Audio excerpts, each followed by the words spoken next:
Welcome back to Talk of the Town with PG Sittenfeld. Hope everybody's having a great Saturday, and obviously dealing with a very serious and weighty topic today. But we all have friends, we all know young people, people have children, so want to make sure that people are sort of fluent in this and know how to proceed and go forward.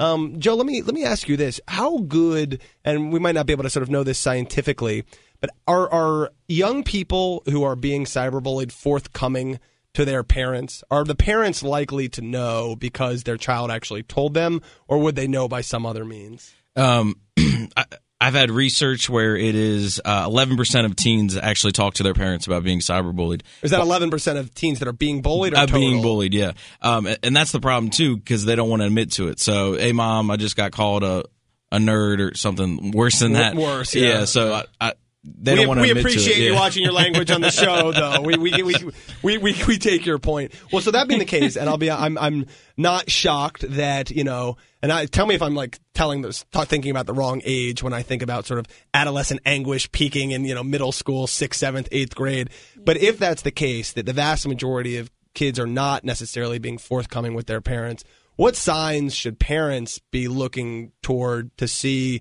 and to be aware and to know that their child might be being cyberbullied? Yeah, well, another part of it, too, is parents can also be friends of their child to see if something is happening. So if they have a password, they can check it that way. A lot of times a parent can tell is behavioral changes. So if they're acting different than they used to, more anger, more depression, that's a good telltale sign that something did happen or something's going on. Dr. DeMeo, yeah, there's actually some specific signs related to technology. For example, all of a sudden they stop using the computer or the cell phone. Sure. Another particular thing of that what occurs is that if they had like social media, Facebook page, and all of a sudden their Facebook page is taken down. Something's going on. People don't right. In addition, if they get a text message and they respond emotionally to it, that there are some real specific signs related to the behavior associated with technology that is a good indicator that something may be occurring. So is there anything you would add in terms of parents being able to, their children that aren't being as forthcoming as we wish sort of, the channels of communication were to detect that something's going on? I think we all, just as responsible parents, need to talk to our kids about it as a just open topic and have open discussions. We talk about, look both ways before you cross the street and wear your bike helmet and things like that. We also need to talk about what's okay to put online and what's not okay to post online, because once it's there forever. Right. And then, I guess this can be a little bit awkward, but, if you find out that, someone else's child is sending around nasty, untrue text messages or Facebook statuses, that you call the parent and tell them just like you would with anything else? Sure, absolutely. Yeah. T? I'm curious to know, we've talked a lot about it, what can be done, cyberbullying? What can educators, teachers, professionals, what can we do? Yeah, so we know the problems there. We understand why it's there. We understand how the technology is fueling this. We obviously don't want it to be there. So what do we do next? Well, doctor, a number of different things. Everyone's so polite. Especially in the educational system, whenever we look as far as innovative programs, is that, first of all, there's got to be an awareness. And, for example, this show helps make awareness as far as the cyberbullying. Second, there's got to be a commitment. And, again, this program helps with that commitment. Third, which is very, very important, there has to be a capacity. And what does that look like? Capacity is, again, the resources and the knowledge that the educators, the administrators, the parents will have in their hands, also the students, to actually implement. To push you on that one, does that mean more mental health resources available to people, or does that mean better technology within the school to basically that the school can sort of hack into kids' stuff to see when cyberbullying? I mean, what? There's I think a variety of things as far as that can occur. First of all, one thing that having kind of a contract or agreement between administrators, students, and parents about what cyberbullying is. Like people actually sign something saying, this is what cyberbullying is, and I will not participate in it. Right. Exactly. Do schools do that currently? Yes. A number of schools actually do that. Seems smart. For bullying and cyberbullying. Another thing is just simple visual reminders, especially in the tech center or around the school, regarding expectations. One thing that we attempt to do is that we implement something called positive behavioral support, positive school culture, and we have matrices. For example, there's expectations like respect, responsibility, being safe, and then in different areas like the cafeteria, in the restrooms, in the hallways. Well, one thing I suggest to schools is have one for technology too. And what would that matrix of being responsible, being respectful, being safe look like as far as in that matrix regarding as far as technology? Another particular thing that helps a lot from our point of view is to work with the students on what we call digital citizenship. Yeah. Responsibility as far as online. You owe your community something, even in the sort of Ethernet. Right. There's so many angles to this conversation and the questions I hadn't really thought about before. But in terms of who is the sort of disciplining agent when cyberbullying occurs, and again, Joe, let me pose this to you first, since you're in a school every day. If a student writes something, I guess, let's say in school on their smartphone, writes something mean and bullying on somebody else's Facebook wall, is it the principal who steps in and do it? Do they have the sort of jurisdiction? Because did it happen in the school? Well, sort of. It happened in the internet, and that's different than somebody, yelling something at somebody on the school playground or in the school classroom. Who's the disciplining body or agent for cyberbullying? Yeah, our school is straight administration. So administration works on it.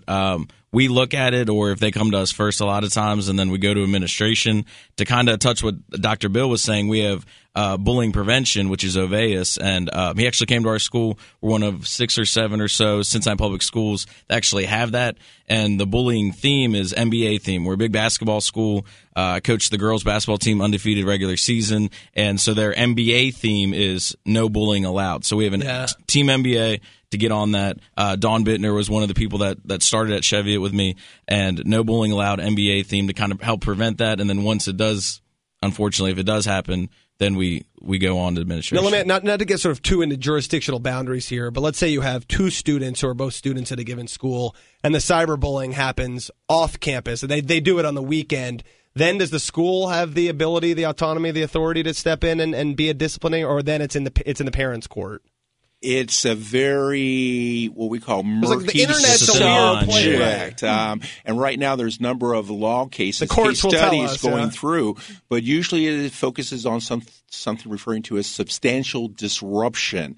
If the incident that occurs as far as out of the school grounds, immediate school grounds, and has a substantial disruption within your school, then definitely as far as that administrators as far as would discipline.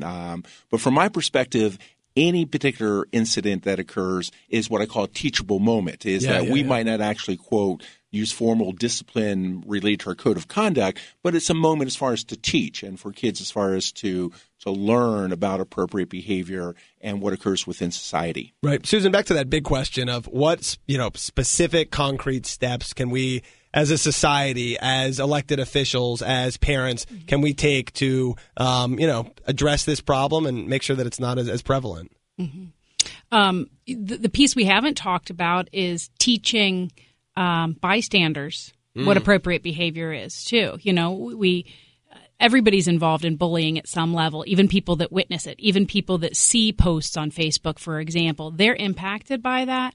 So the other piece that we can do as far as education goes is teach all individuals to respond appropriately to bullying when they see it happen, and to support their friends. If they know their friend's not going to tell their parent that they were bullied, then they need to tell somebody. Which obviously gets into a tough space for 13-year-olds who, do they really want to be going to someone else's parent and saying, your child's getting bullied by this person? And then, it's clearly the brave thing to do, the right thing to do. But it is, and I believe we need to empower our youth to do it. I know this is not an easy question, but are there things that elected officials, either at the local level or at, maybe things that have already happened in Congress, but that they can be doing? And I realize it's probably in some ways such a complicated problem that we should also be wary of trying to sort of over-legislate it and think we're solving it when maybe we're not. But do things come to mind for Dr. DeMeo? Well, from my perspective is that it seems that, and you especially being an elected official, sometimes have what I call a reactive. But during this show, I'm actually not an elected official. I surrender all council authority that I have on Talk of the Town. Right? You kind of have a reactive as far as an approach of dealing especially with social, emotional, and mental health issues. Yeah. I think if we take more of a proactive approach with working with the politicians, with the educators, the administrators, law officials, parents, and students, we can come up as far as with a comprehensive plan. I think the other important thing, especially in today's society with very what we call restrained budgets, is providing, again, those resources that are valuable for educational systems and law enforcers to put into practice to deal with this very difficult subject. Well, and I know this is obviously a sort of an evolving issue, so we will continue to keep our ears open, and you all let us know when we can and should sort of step in with action. Yeah. I mean, I'm interested to know, how pervasive is cyberbullying? I mean, the number is going to change, but how many people will actually be affected by cyberbullying? Yeah, that's a great question. I actually brought some research, and there's a wonderful site, if we're allowed to mention. Yeah, you can mention anything. Okay, it's called the... We can bleep you out if you say something that shouldn't have been said. It's called the Cyberbullying Research Center, and they have the up-to-date... So people would Google Cyberbullying Research Center. Okay. And the site would come up. It's run by two psychologists, I think one out of Florida, one out Wisconsin. Up-to-date information regarding what's occurring regarding cyberbullying for students, for parents. And do they offer an answer to Tamaya's question about, are we talking about something that is, and not that if it was a smaller number, we shouldn't still do something about it, but it's impacting 5% of students or 70% of students? Or actually, I have the numbers right here from their latest research. It just came out in 2013. Number of different studies, I'll hear anywhere between 15% and 50%. But actually, the 15 to 50. 15, 15 to 50. Actually, when you look at their particular research, when they looked at 7 to 10 different studies, they discovered that individuals who are victimized, the ones where the bullying is directed to, cyberbullying, 23.9% of the population from the ages of 11 to 18. Okay? There's a 1 in 4 chance that your child is being cyberbullied. Yeah. And then related to the kids or the students who actually engage in cyberbullying, 16.9, 17%. And you might ask, why is the number different? Because those kids who engage in cyberbullying might have more than one. Yeah, sure. They're bullying several people. Yeah, we're going to take another break here and come back for the final segment. But Joe, will you give your website as well so we can get all the resources out there? Yeah, mine is CianiScience.com. That's CIANI Science.com. CianiScience.com. And if people want to learn more about Child Focus Inc., Susan, where should they go? They can go to child-focus.org. All right, so a lot of resources out there. We will continue the conversation coming up out of this break. You're listening to Talk of the Town on 1230, The Buzz of Cincinnati.